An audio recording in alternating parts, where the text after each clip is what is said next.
I do this not because I am afraid of others and not because I'm hoping to kill someone. I do it because it is my duty. I ask you to make a solemn resolution to bear your arms every day, in public, everywhere you go. In the late 1700s, the course of human events changed abruptly. Throughout the history of mankind, all men had lived under the reign of a king or an emperor, monarch, or some similar form of totalitarian governor.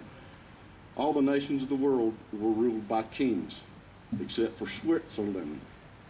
In 1775, King George sent his red-coated armies to the American colonies to enforce new anti-gun laws. The soldiers ordered the colonists to surrender their weapons.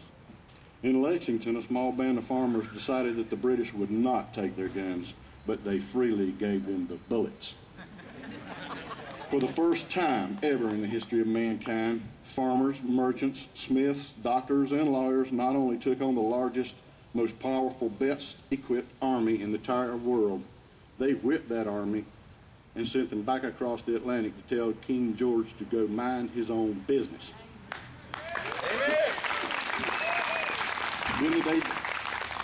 Then they did something that was radically novel. They wrote a constitution and established a brand new nation that would be governed not by a king, but by the people. They later added some amendments to that constitution. The second one established yet another totally new concept, the right of the people to keep and bear arms. The men who designed and wrote the Constitution had just finished fighting a war to secure their new nation. They understood that there was one big reason they successfully fought the mightiest army in the world. They had guns. They also understood that there were no words that could be written on a piece of parchment that would prevent the government of their new republic from becoming tyrannical.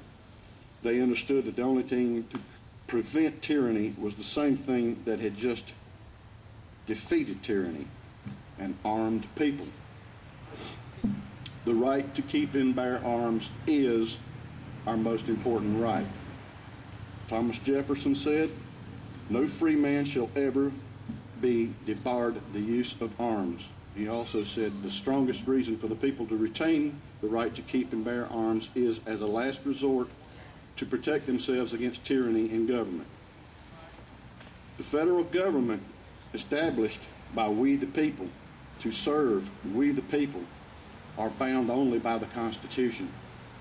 Only the government has the ability to destroy the Constitution. Only we the people have the ability to preserve the Constitution. The Second Amendment is not about guns. It's not about self-defense or hunting or sports. The Second Amendment is simply the founders' guarantee of the Constitution itself.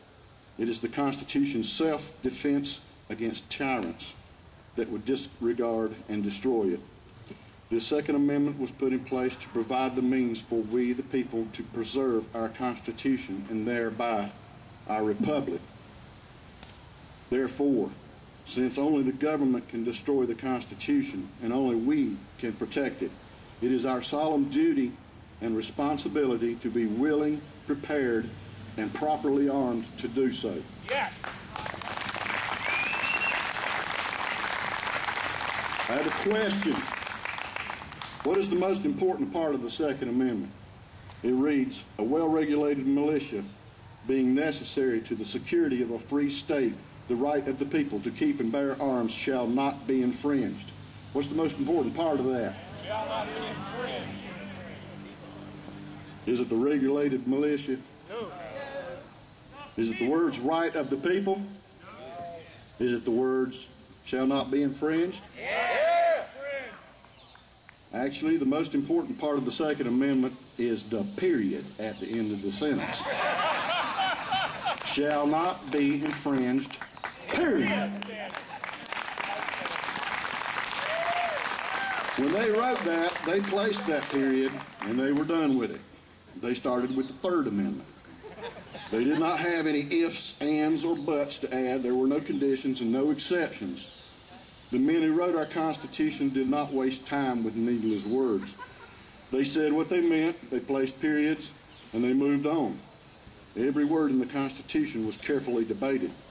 So there was no intent that the right to keep and bear arms shall not be infringed, except in California, Massachusetts, Chicago, or Washington, D.C.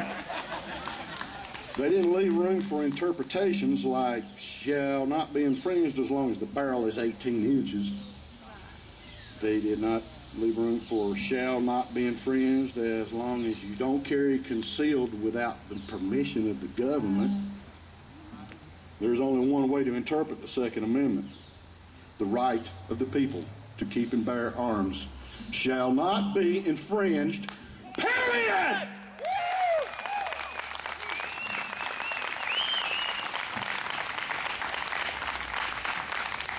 I'm done.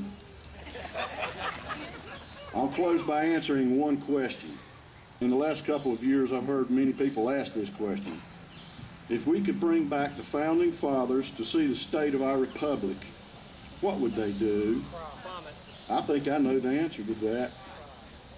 Assuming that we brought them back yesterday, today, right now, half of them are just now in the final stages of a complete purge of Congress. The other half are currently battering down the doors of the White House using the remnants of the White House fence.